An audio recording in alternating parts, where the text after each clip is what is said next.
Okay, guys, we are not in the gym right now. Uh, we were there yesterday, and today we got held up doing some things.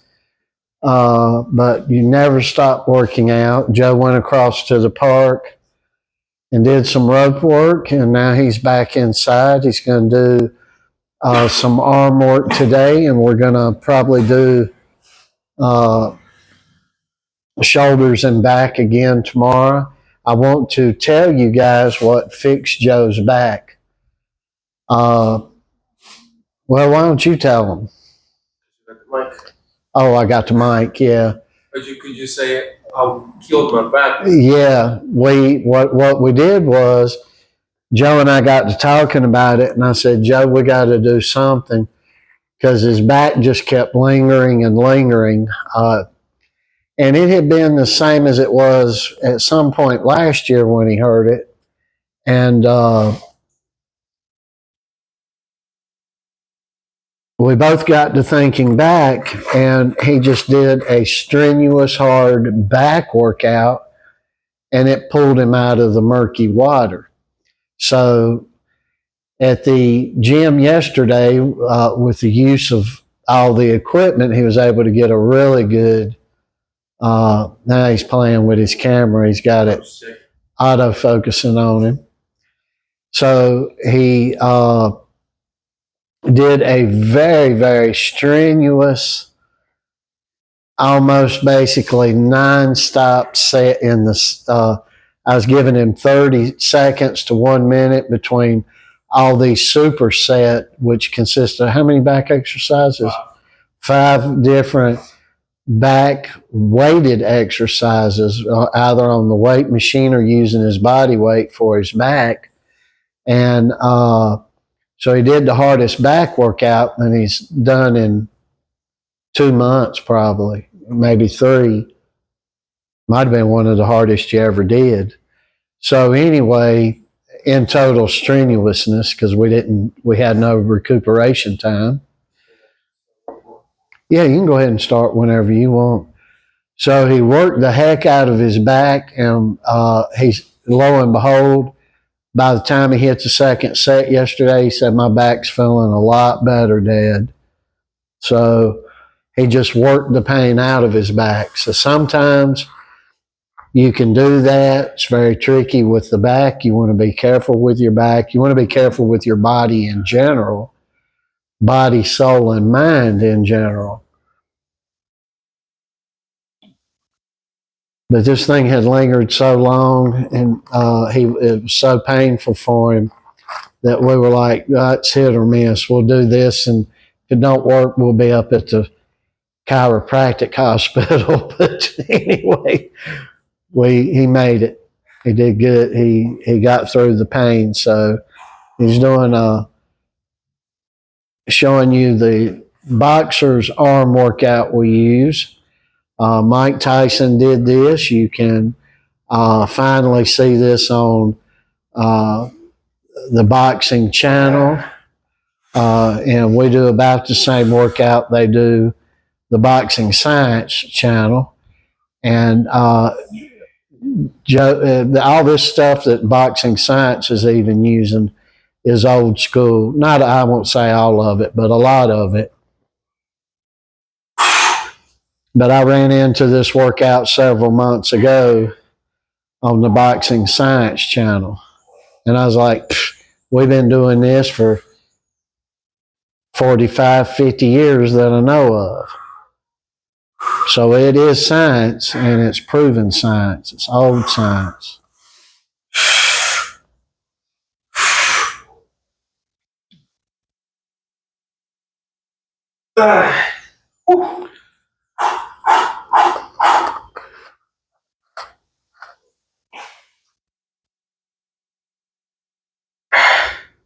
How many reps were you trying to get originally? 20, 25? All right. Well, just go down to 10 if you need to. But the key to these are supersetting them and just going from one thing right on as, remotely quickly to the next exercise. And go ahead and just do tricep work like that. Okay. You don't have to do heavy tricep work. You got down there 1,000 push-ups already this week.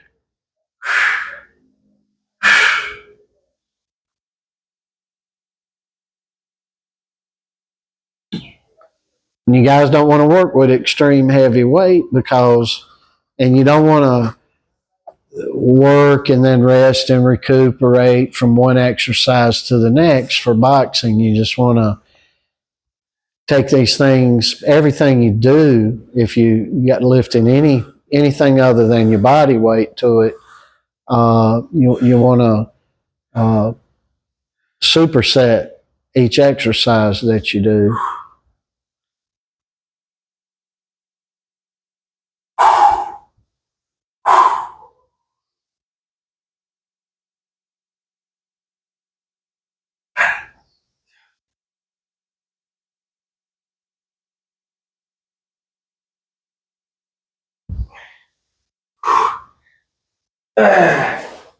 Oh.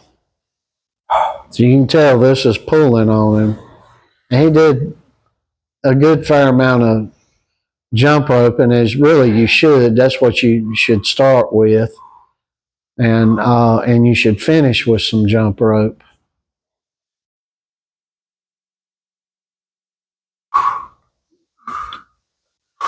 You know, when you're starting in your jump rope, you're using it to start a workout. You should be at a slow, steady pace, then work up and go real rapid, doing crossovers, step overs, one single step overs and things like that. And get rapid, then go slow, then get moderate, then get rapid, then go slow. And go through a couple of cycles like that in your rope work. And I found that most people, including myself back many years ago, was able to get better results that way. And then when you're finishing, don't go like at a slow pace, then a moderate pace, then a quick pace. Just go at a moderate pace and then finish up at a slow pace and try to get a cool down with that. And when you're done with that, if you're in a gym, you should make a good bit of paces around the gym or back and forth or whatever, because you want to get a good walk going through.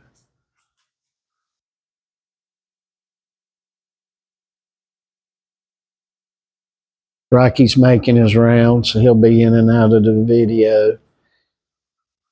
Rocky's done more running this week than everybody. Of course, I've did next to no running because I don't run, but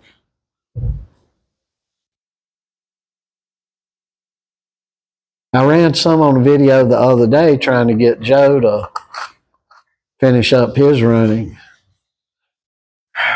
And maybe I ran 50 yards, jogged.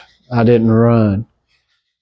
And you can always run the fastest when something's chasing you, folks. That's how you know how fast you can run. A lot of guys say, well, I ain't fast. I'm like, well, you'll see how fast you are. You got something chasing you. You can quicken up right quick. Slow guy can get awful fast. I hit, I'm dropping down the reps a little. yeah, bump down, do what you got to do. You going to stay at this weight? All right, yeah. You can even drop down if you need to.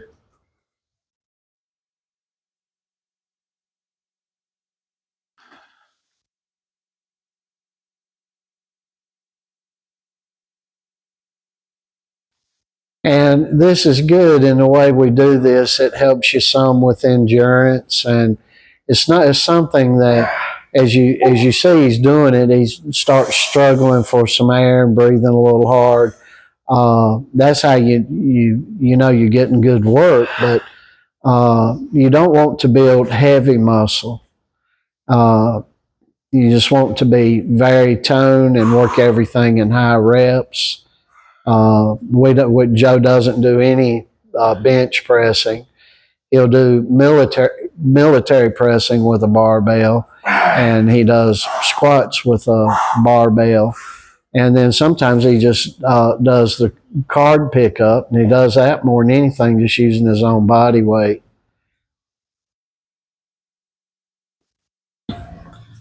And Joe's just working himself up to heavyweight, so he's going to be over 200 pounds. So he's probably about 190 right now. So we're not having to really regulate weight any at all. He just, as he puts it on, he's building up naturally. So we don't have weight constraints that a lot of guys have where they're having to make weight. So you really got to be careful if you're trying to fight at 135 and that's your target weight, or 150 or 60 or whatever, 162, and if you got a target weight, you got to be careful on how you're not only do you not want to build heavy muscle where it's going to zap your oxygen,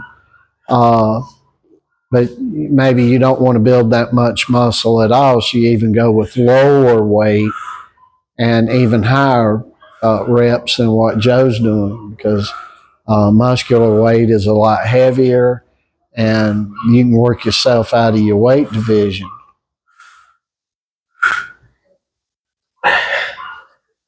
And right now, Joe's sparred hard enough. Well, he ain't sparred hard, but he sparred with guys 230, 240 pounds. And of course, they're trying to take his head off. And Joe's having to go easy on them.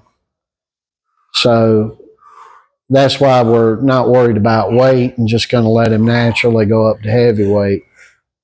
Of course, if he got in the ring with Usyk today, Usyk would tear him up. But you guys understand what I'm saying. Joe's just 16 years old, so.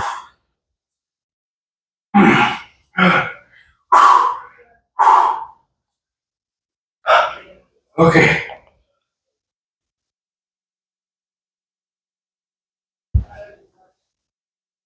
Just take your time between these. Get you a little rest between this.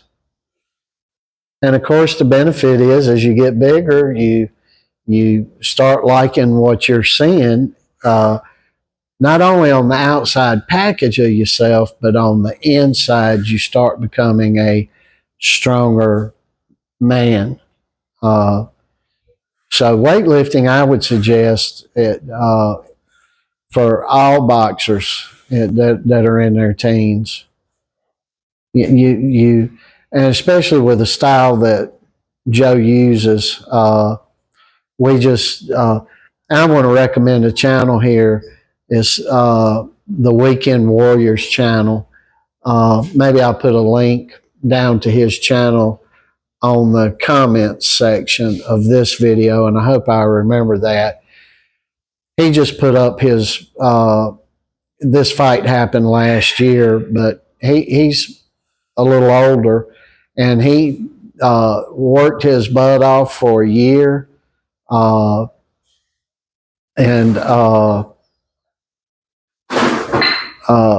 just from A to Z, from a logical scientific standpoint, as I see it, learned a couple of things at a time, applied the science of boxing to it, and I just got today to see the first fight he had, and he had this fight last year, and unbeknownst to me, he fights very similar to Joe, and the similarities were in he'll just go right through your punches, and so he's fighting in a style that fits him. and he'll just walk right through jabs and the sort and keep moving forward and pressure you. He's a pressure fighter. And he did damn good to having his first boxing match. Damn good. And we are very proud of him, and he is a friend of ours. And we love him, and we love his wife and his family. They are wonderful, wonderful people. And so me and Joe got to see that earlier today, and Joe was like, "Dad, he reminds me of myself." I said, "Yeah, he does. It reminds me of you too, Joe." So he's stronger. That's the point I was getting to. He is a strong man, and so he uses the strength he has, and he pressure fights. He's just always moving forward, keeping busy, and waiting for the moment. And if the moment ain't there, he'll hit you in the arm. But when he hits, it's more devastating than when the other guy hits, and that's what we try to do. And Joe's getting pain gained right now. He is.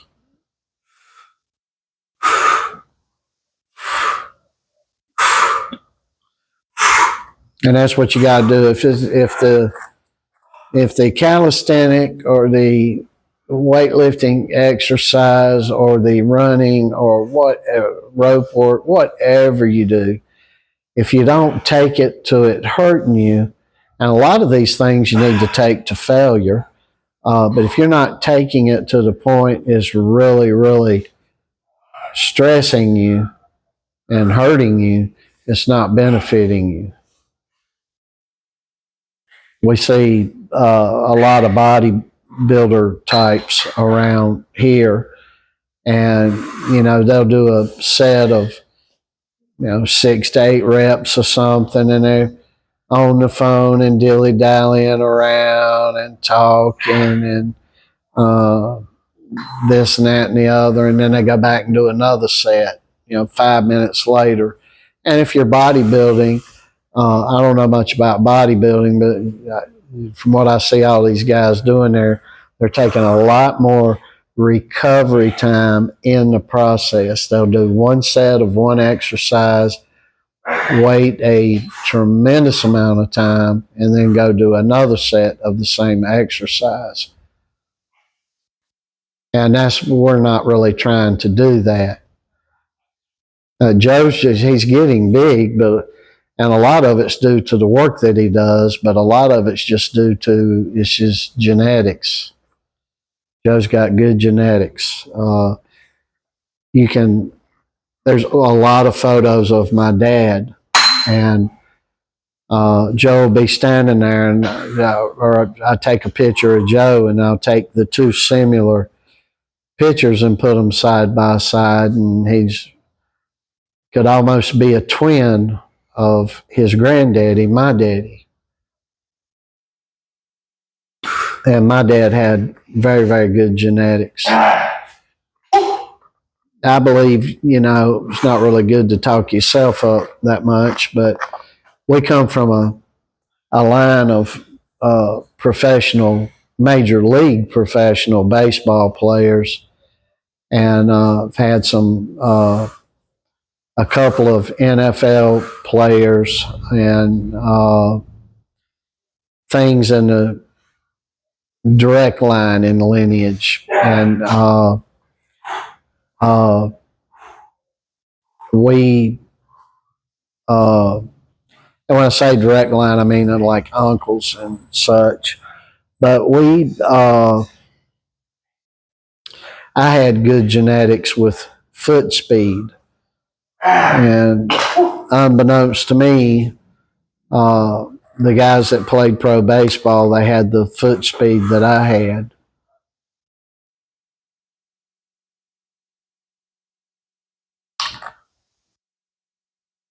And Joe's got some good speed about him.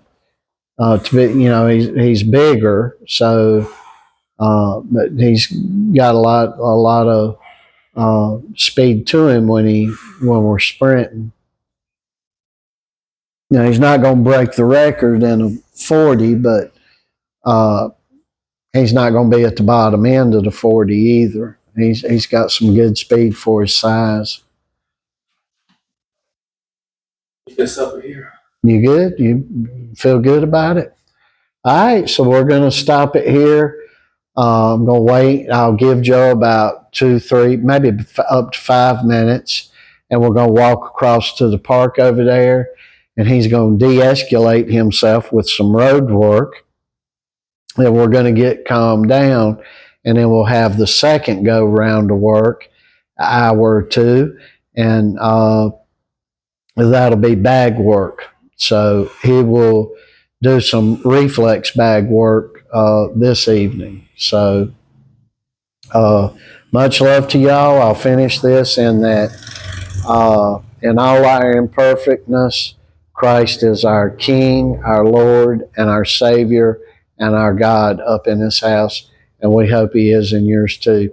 Much love to you, everybody.